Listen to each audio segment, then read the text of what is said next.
Welcome back to Your Life is the Medicine. It is good to be back. It's been a while since I've been here. I've had a lot of things going on, so I'm really grateful that you're here, and I'm excited to talk today about fall. I really love getting to teach and talk about and help people intentionally transition through the seasons. Our bodies feel the seasonal transitions, our bodies benefit from intentionally transitioning. And it also helps for me, it helps bring some of that magic of like, how am I staying connected to the world?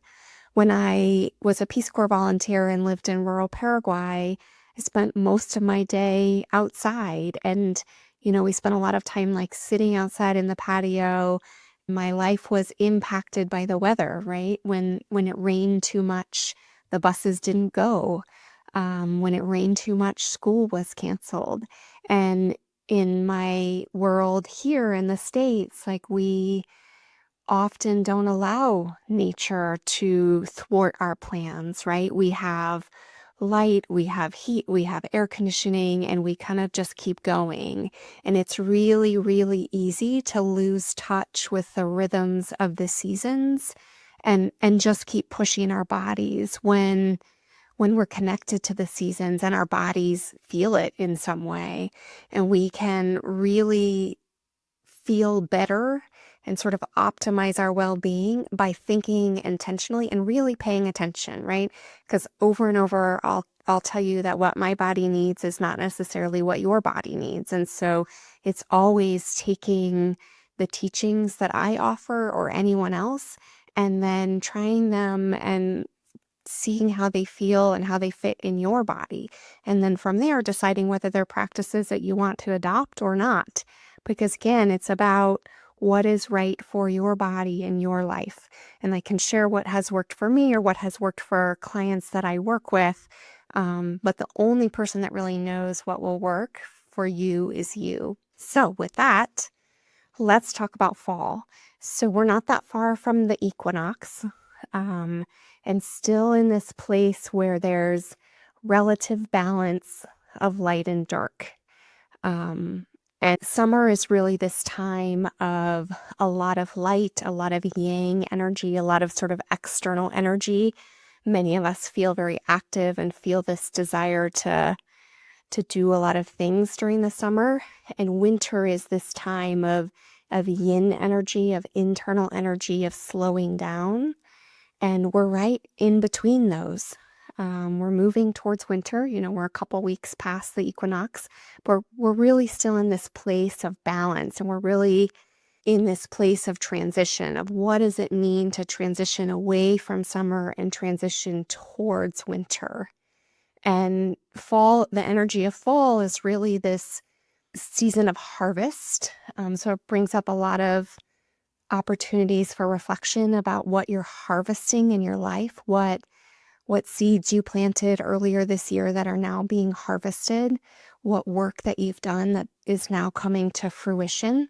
And this may be just in this 1 yearly cycle, or this may be like the season of your life. What are you harvesting? For me, this year, there's a lot of harvest in my work. Like I'm really feeling a lot more clarity about what I am doing, what I want to do, what my own medicine is. And that's the harvest. And I'm also really harvesting a lot of work around trying to figure out how I want to show up in my own life and what is balance for me. What is the balance of work? What is the balance of self-care? How do I show up for myself? How do I show up for my kids? Like how do I want to show up as a mom? How do I show up for my partner? And so really, I feel like I've made a lot of progress. Like I'm feeling good. Doesn't mean there isn't more to learn, but I feel like that's part of what I'm harvesting. So I'd invite you to think about what it is that you're harvesting in your life this season. Again, whether it's this from this year, work that you've done this year, or whether it's season of life that you're harvesting from. The other theme that comes up, of course, with fall is sort of the trees losing their leaves, this idea of letting go, and the energy of the trees and the plants sort of moving into the trunks and into the roots. So this feeling of energetically coming inward and grounding down and releasing what is not needed during the winter, releasing what no longer serves. And the idea of sacred death, that this season is a time of sacred death. And many traditions honor the dead and death in this season, right? One of my favorite and the one that I have the most connection to is the season of Dia de los Muertos. But really, this season is about letting go and honoring death as a part of the cycle of life. And so plants die in the fall, some of them to be reborn in the spring. And so what in your life needs to be let go of? What in your life needs to be allowed to complete its cycle or to die in some way in order for new growth to happen? And this is a quote that I love from Marisha Mirnau. Hopefully I'm pronouncing her name correctly, that says, when we do not allow for the season of fall to enter our relationships, creative projects, bodies, minds, and souls, we overextend summer, trying to do, produce, and expand, and we burn out. Being unable to tend death in our lives also prevents us from rebirthing ourselves, and we may become sick, weak, uninspired, depressed, or ill. So this idea that we need to tend to the letting go, we need to tend to the sacred death and to the end of some of the cycles in our lives in order to make space and allow for the next thing to come in, for the next cycle, for the next birth of a relationship or a work opportunity or a part of ourselves. And so again, the invitation is to think about what in your life, what cycles are being completed, what things need to be let go of that are no longer serving you or that don't serve you in this moment. You can always pick them up again later if they serve at a point in the future. So those are the themes that are coming up. And this idea again of coming inward and balancing sort of our external focus versus our internal focus. And really the yin energy to me is a very nourishing, like, how do I come inward and how do I take care of myself? And so that's sort of what we're moving towards as we head further and further into the fall. I'm going to talk just a little bit about fall from other traditional medical perspectives or wellness perspectives. And I will preface this by saying, like, I'm not an expert in traditional Chinese medicine, nor am I an expert in Ayurveda. I have studied them both to some extent, and I really like to bring in the principles and sort of, again, what makes sense to me and resonates with me energetically, but I am by no means an expert. So if you're interested in either one of them, I'd encourage you to find an expert in either one of them or do your own self-study. But in traditional Chinese medicine, the fall is associated with the lung and large intestine meridian. And, again, the fall being sort of associated with the trees, or really a strong energy of the trees. And I love the image of all of the airways in the lungs being similar to images of trees with their branches. And so just playing with that connection. But the lung is also associated with the emotion of grief. And often there is a lot of grief that can come up in the fall. I myself have grief about the end of summer, spring and summer, because I love them. And I love fall too, but there is some grief that I notice that comes up for me. And the large intestine is sort of associated with shedding and letting go. So it's sort of moving things through our body. It's letting go of the things that we no longer need or that don't serve. And similar to that idea of like the seasonal energetics of what in our lives need to be let go of. And then in Ayurveda, the predominant dosha is Vata, and it can have this quality. It's made up of air and ether, and it can have this quality of restlessness, which for some of us can come up as anxiety or insomnia, this feeling of not being able to settle. And again, I myself have certainly experienced that and have to pay more attention to sort of how my mind is kind of wandering and and how I'm not grounding. And then in both of these systems or types of medicine, this idea that it's a season of dryness, it's a season of contraction, right? And so how do we nourish ourselves?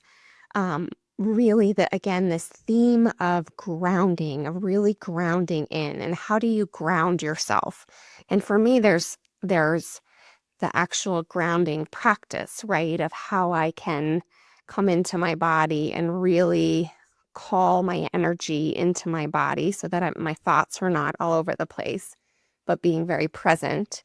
And then you can imagine kind of energetic roots going down into the ground. And whenever I start a journey or meditation that I'm leading, I always start with grounding. But there's also the grounding of being in a space that to me feels grounded. And so for me, that means creating environments in my home, in my office workspace where I feel grounded, where my nervous system can easily kind of drop in and relax. And so for me, I like to have lots of nature inspired pieces around me. I like plants. I like candles. Essential oils are wonderful. And again, playing with oils that are connected to trees, if that motivates you or if you feel curious about that, really connecting to the tree energy, but thinking about how you set up an environment that helps you ground. And then there's sort of your movement through your life. And do you have routines that kind of hold the container for you? Do you have a morning routine? For me, a morning routine I really love is to get up and journal. And I'm better at that sometimes than others. Before I had kids, I did that almost every day. And now that I have kids and the mornings are a lot more hectic, I'm not as consistent with journaling. But my husband and I drink mate every single morning together. That's like a time we connect. I have a connection to the plant. It's my caffeine of choice. Like that is sacred time, and that is a routine that really helps me feel grounded, and I start my day with it pretty much every single day. And then are there other routines? For me, I have horses. So I go outside twice a day in general to feed my horses. And often I don't want to, and yet getting to see the sky and the light is also a routine that keeps me grounded. Oftentimes I will stretch before bed as a way to sort of help myself relax, as a way to nourish my body, but as a way to kind of ground and settle. So thinking about grounding for this season, especially thinking about how you energetically connect with your body and ground, how you create an environment that allows you to ground, and how you create routines that help you to ground. That's one way. And then we want to think about how we nourish our bodies. If you're talking about a dry season, we want to make sure that we are adequately hydrating. And so some of that is, drinking adequate water. This is certainly a season to drink tea, and especially tea with kind of warming spices and ingredients, cinnamon and ginger and turmeric and all the things that are warm and feel good in your belly. And obviously, if that doesn't feel good to you, don't do it. But in general, it's a season of taking in warming foods and warming spices. And then you can also think about how you nourish your skin. For those of us here in Colorado or dry climates, and as the heaters come on, as it gets colder, really being intentional about nourishing your skin is really helpful. So again, hydration internally, but then you can do practices of self-massage with beautiful herbal oils. In Ayurveda, there's a self-massage practice called Abhyanga. Warm baths, beautiful oils. Like I have some rose oil that I love. I have some Ayurvedic body oils that I love to put on my skin, or I'll use an Ayurvedic oil that is designed to promote sleep and restfulness that I'll sometimes use at night. So thinking about all of the ways that you can intentionally hydrate and nourish your body. And then thinking about food, and this is a big one. And again, what my body needs and your body needs may not be the same, but in general, seasonally, we want to move from colder summer foods to warmer fall and winter foods. So fewer kind of cold raw vegetables and fruits, and moving towards fall fruits like pears and apples, and thinking about kind of root vegetables and squashes. Let's see, what else? Citrus, pomegranates, really thinking about warming foods. So, lentils and stews and soups and things that warm you. And then again, cooking with warming spices, pepper, cinnamon, clove, cumin, ginger, nutmeg, oregano, turmeric, and others. And then again, warm liquids, warm teas can also be really beneficial. And also thinking about when you eat and how you eat. So if you are eating breakfast as you run out the door, good. I'm glad you're eating breakfast. And it's even better if you can pause and eat intentionally, right? And same thing, if we're eating at our desk while we're also doing a lot of other things, then we're not allowing our digestive system to work optimally. So it's better if we can pause, give gratitude for the food that's nourishing our bodies, and take a few minutes to just eat and focus on eating. And the other thing about timing is most traditional systems believe that we should eat larger, more difficult to digest foods in the middle of the day. So like in Ayurveda, our digestive fire is strongest in the middle of the day. So you want to eat your larger meal or foods that are kind of heavier and difficult to digest in the middle of the day, and eat more easily digestible foods in the evening. So when thinking about like how we nourish ourselves with food, we're thinking about what are we eating and moving towards seasonally available fall foods, how we're eating and when we're eating. And then thinking about movement. And I think movement is, for me, it's a huge part of how I care for myself. And you may, as we move from summer into winter, it may be that slowing your movement down feels better. So we always need a mix of strength and flexibility and cardio and some high intensity workouts and lower intensity. And it may be that as we move into fall and winter, that more kind of slower stretching and yoga or Tai Chi or slower, more mindful exercise is a bigger component to how you take care of yourself, and the really intense workouts are less of a component. We still need all of them, but thinking about how you're moving and how you feel afterwards. So sometimes we'll do a hard workout and it feels great, and sometimes we feel really tired after. And just paying attention to if you're feeling really tired after every time, thinking about whether it's really nourishing your body or if it's depleting your body, because you want the balance of kind of pushing yourself but not depleting yourself. And again, just paying attention to what feels good and experimenting with different things. But in general, slower movement in the winter, more intentional movement or fall, and as we move into winter. And then the last thing I would say is, again, this season in fall, it's really, really important to kind of nourish our lungs, right? And that's part of like cold and flu, the beginning of cold and flu season, and thinking about how we care for our lungs. And again, we talk about in traditional Chinese medicine, it's one of the meridians of fall. And if you really think about it, it's sort of like our lungs, the insides of our lungs are in contact with the outside world through our breath, right? And so they're a barrier, and they're kind of constantly filtering what's coming in. And one of the ways we can intentionally nourish our lungs is just with intentional breathing. And certainly there's a whole other talk that could be given on supplements and cold and flu health. And that's not what we're going to talk about today, but just from many perspectives, including, activating the parasympathetic nervous system intentional breathing can be really powerful as a way to connect with our lungs and connect with ourselves. And so I think the breaths that I like, one is just an even breath. So in for 4 and then out for 4 and then continuing.